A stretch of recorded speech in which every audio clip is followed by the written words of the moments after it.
तो हमारे पार्लियामेंट के अंदर 43% पॉलिटिशियंस ऐसे हैं जिनके ऊपर क्रिमिनल चार्जेस हैं, और उसमें से 29% ऐसे हैं जिनके ऊपर मर्डर, रेप, फिरौती, ये सारे चार्जेस हैं। और ऐसा नहीं है कि खाली एमपीज ही हैं, हमारे एमएलए भी इसमें पीछे नहीं है। अगर मैं 2015 दिल्ली इलेक्शन की बात करूं तो उसमें 70 में से 43 नेता ऐसे जीत के आए थे जिनके ऊपर क्रिमिनल चार्जेस थे। और अगर करंट की बात करें तो 37 एमएलए ऐसे हैं जिनके ऊपर क्रिमिनल चार्जेस हैं। और ये ऐसा नहीं है कि किसी ने आरोप लगा दिया या एफआईआर है, ये वो चार्जेस हैं जो सुप्रीम कोर्ट के अंदर फ्रेम हो चुके हैं। मतलब पुलिस गई है वहां पे, उसको एविडेंस कंफर्म हुए हैं, आई विटनेसेस मिले हैं, ये वो चार्जेस हैं। ये प्रॉब्लम तो बहुत ही छोटी सी है कि पार्टीज क्रिमिनल्स को टिकट ना दें और लोग क्रिमिनल्स को वोट ना दें। लेकिन इस छोटी सी प्रॉब्लम के लिए 1999 से लड़ाई चल रही है और अभी तक इसका सोल्यूशन नहीं हुआ है। 1999 में एसोसिएशन फॉर डेमोक्रेटिक रिफॉर्म, जिसे एडीआर नाम से ज़्यादा जानते हैं लोग, इन्होंने जो भी क्रिमिनल्स हैं पॉलिटिक्स में, इनके लिए एक पीआईएल डाली दिल्ली हाई कोर्ट में, और दिल्ली हाई कोर्ट ने उसको एक्सेप्ट भी कर लिया। जब दिल्ली हाई कोर्ट ने ये पीआईएल एक्सेप्ट की थी तो ये चीज़ वहीं ख़त्म हो गई थी। ये जो नेता जिन्हें हम जिता के लाते हैं ना, ये सब लोगों ने मिल के उस पीआईएल के अगेंस्ट में सुप्रीम कोर्ट में अपील कर दी। जब सुप्रीम कोर्ट से भी इनकी अपील खारिज हो गई तो हमें वो देखने को मिला जो हमने कभी नहीं देखा था, ये सारी पार्टियां एक हो गई। जब हमारे देश की सिक्योरिटी की बात आती है, उरी अटैक हो गया, बालाकोट हो गया, या हमले वाली सिचुएशन बनती है, तब भी ये पार्टियां एक नहीं होती। लेकिन इस चीज़ के लिए ये सारी पार्टियां एक हो गई थी, और ये सारी चीज़ें एक ही जगह आके फंस जाती हैं। इंडिया के कानून के हिसाब से जब तक किसी भी आदमी के ऊपर फाइनल जजमेंट नहीं आता तब तक वो बेकसूर है, और उसी चीज़ का फायदा उठता है।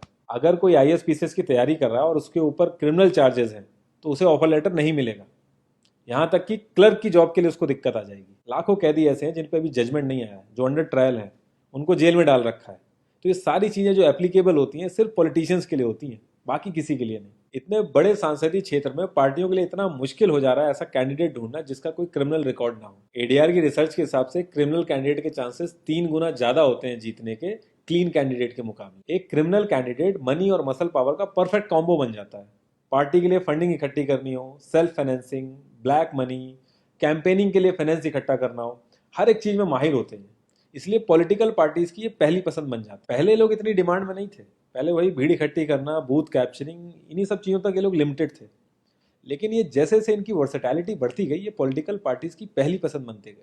यार पार्टीज की मजबूरी तो समझ में आती है, लेकिन कास्ट और सिस्टम फेलियर की वजह से लोगों की भी मजबूरी बन जाती है इनको वोट देना। आज की डेट में यार एफआईआर करने के लिए भी आपको जुगाड़ की जरूरत होती है, लेकिन वहीं अगर आप अपनी कास्ट वाले नेता के पास जाओगे तो आपका काम हो जाएगा, थोड़ा बहुत आपका हिसाब किताब देखेगा, आपका काम कर देगा वो। तो ये जो सिस्टम कमजोर है, ये मजबूर करता है लोगों को इन लोगों को वोट देने के लिए, और ये लोग पूरा ध्यान रखते हैं कि ये सिस्टम कभी स्ट्रांग ना हो। अगर तुम क्लोजली ऑब्जर्व करो तो हर नेता यही तो समझाने की कोशिश कर रहा है कि सिस्टम सारा खराब है, सिस्टम में ये कमियां हैं, और मैं तुम्हें इस सिस्टम से बचा लूंगा। और गरीबों के हक के लिए लड़ते लड़ते लड़ते वो खुद अमीर हो जाता है। यार जीतने का एक सुपर हिट फॉर्मूला है, एक एरिया डिसाइड करो, उस एरिया की कास्ट कैलकुलेशन कर लो, जो कास्ट मेजोरिटी में है उसका रॉबिन हुड टाइप या एक बाहुबली टाइप एक नेता खड़ा कर दो। जो सिस्टम काम नहीं कर पा रहा है वो काम तुम करने लगो, लोग तुम्हें वोट देने लगेंगे।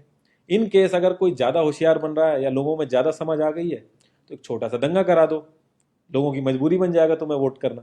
Centre for media studies CMS, इसके हिसाब से लास्ट लोकसभा जो 2019 का था उसमें 50,000 करोड़ से भी ज़्यादा पैसा इन्वॉल्व था।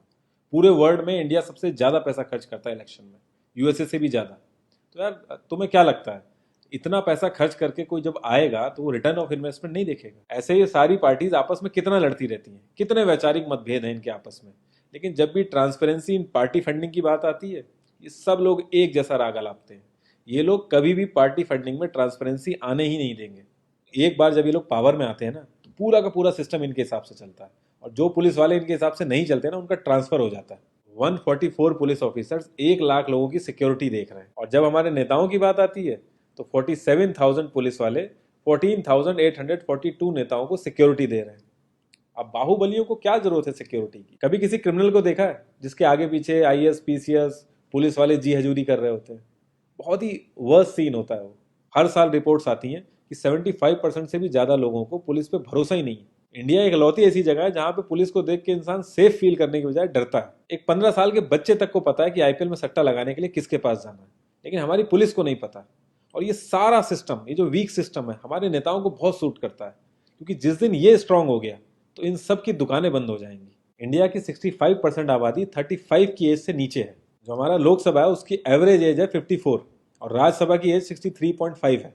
एक दो केस अगर छोड़ दें तो आम आदमी के लिए पॉलिटिक्स में घुसने का रास्ता नहीं है। अगर आप गूगल पे सर्च करोगे ना टॉप 10 यंग पॉलिटिशियंस, तो एक भी नाम उसमें ऐसा नहीं होगा जिसका कोई फैमिली से पॉलिटिकल कनेक्शन ना हो।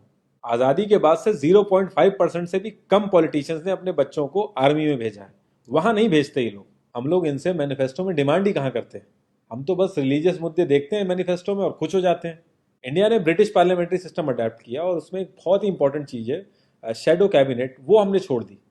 इसके बारे में बहुत ही कम लोगों को पता है और ये लोग हमें पता लगने भी नहीं देते। तो इसमें होता यह है कि अगर मैं फाइनेंस मिनिस्ट्री का ही एग्जाम्पल लूँ तो जो भी रूलिंग पार्टी का फाइनेंस मिनिस्टर है उसके पैरेलली एक ऑपोजिशन का भी फाइनेंस मिनिस्टर असाइन हो जाएगा और जो रूलिंग पार्टी का फाइनेंस मिनिस्टर है उसकी एक्टिविटीज़ को ऑपोजिशन का फाइनेंस मिनिस्टर लोगों तक पहुंचाएगा। और इसी तरीके से हर डिपार्टमेंट में होता है और लोगों के लिए बड़ा बेनिफिशियल रहता है ये। क्योंकि एक छोटे से छोटे काम के लिए हमारे इंडिया में बहुत सारी मिनिस्ट्री इन्वॉल्व रहती हैं, तो एक्चुअल में किस नेता की गलती है पता ही नहीं चल पाता है। इस तरीके के बहुत सारे कॉन्सेप्ट हैं जो हम लोगों को पार्टी से मैनिफेस्टो में डिमांड करने चाहिए, क्योंकि हम लोग तो हमेशा मंदिरों और मस्जिदों के लिए ही लड़ते हैं। ये सारी चीज़ें एकदम से तो सही हो नहीं जाएंगी, लेकिन एक चीज़ हमारे हाथ में है कि यार हम कम से कम किसी क्रिमिनल को तो वोट ना दें। और ऐसा तो होता नहीं कि सारे के सारे लाइन से क्रिमिनल ही खड़े हो जाते हैं। हमें बस इतना करना है कि जो भी कैंडिडेट क्रिमिनल है हमें बस उसे वोट नहीं देना है, भले ही वो हमारी फेवरेट पार्टी का हो, भले ही वो हमारी कास्ट का हो। बस एक दो बार हमें ऐसे करना है, फिर इन लोगों को टिकट ही मिलना बंद हो जाएगा पार्टियों से। जितनी रिसर्च हम अपना मोबाइल फोन खरीदने में करते हैं ना, उसकी 10% रिसर्च भी अगर हमने अपने कैंडिडेट के बारे में कर ली तो ये क्रिमिनल जितने भी हैं पार्लियामेंट में नहीं दिखेंगे, ये वहीं दिखेंगे जहां इनको होना चाहिए। लास्ट में एक ही क्वेश्चन पे मैं इस कॉन्वर्सेशन को एंड करूंगा कि पॉलिटिक्स अगर समाज सेवा है तो सैलरी क्यों, और अगर नौकरी है तो एग्जाम और क्वालिफिकेशन क्यों नहीं।